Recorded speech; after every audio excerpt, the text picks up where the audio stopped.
Master Jet ask lang po sa latest payroll natin ngayong November 15. Bakit po kaya may mga nadagdagan at nabawasan ng sweldo? Possible po ba na nagkaroon ng undead yung iba? Kasi po kung undead naman ito, dapat mas malaki na dagdag sa sweldo. May mga instances po tuwing fourth quarter na tumataas o kaya ay bumababa ito pong net take home pay ng mga personnel, particular po dito po sa ahensya po natin sa DepEd. Kadalasan kasi dito sa fourth quarter yung nangyayaring tax adjustments. Ito po ay para by the end of the year, tamang-tama, sakto, yung total tax deductions sa sahod from the start of the year hanggang sa December compared doon sa dapat talaga na tax payable.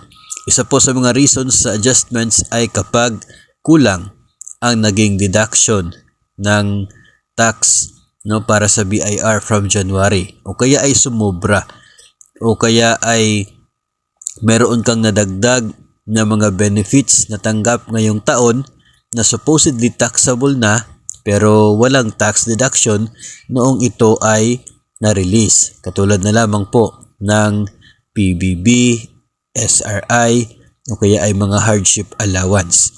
So, ang nangyayari tuwing fourth quarter ay nag-a-adjust sa tax deductions. Kaya mayroong changes pagdating po sa net take home pay.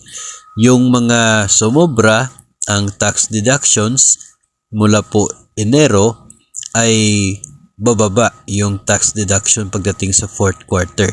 Yung iba nga ay wala ng tax deduction pagdating sa ilang buwan para to adjust correctly doon po sa kanya pong total tax payable. Kapag ito ang nangyari, tumataas yung na take home pay, maganda, advantage sa part ng employee.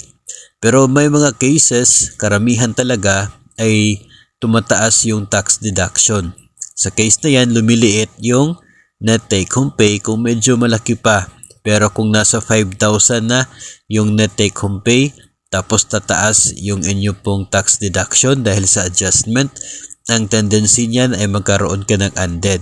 So, instead na liliit yung net take home pay dahil sa pagtaas na tax, mas tumubo pa yung net pay kasi mayroon siyang napuntang undead, especially kung malaki po yung deduction na pinakahuli sa listahan ng deduction sa sahod mo, mas malaki talaga yung magiging net pay dahil sa malaking undead. So yun po ay madalas na nangyayari tuwing fourth quarter.